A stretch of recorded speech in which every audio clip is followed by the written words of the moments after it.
Good morning, I am Donnie. I'm with Vintage Travel Trailers. We are in Colorado between Morrison and Conifer on beautiful Windy Point. I'm working on a 57 Mallard. So what we are doing today is diamond plate. My friends from Online Diamond Plate asked me if I can do a little video on their product, and I said yes, sure, no problem.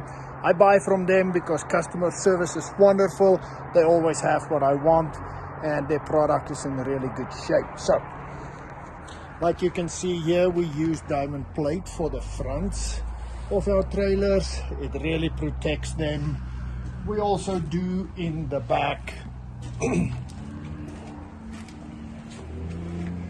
So always do the back as well on some. And for this customer, we are actually going to do a 14-inch strip on the side.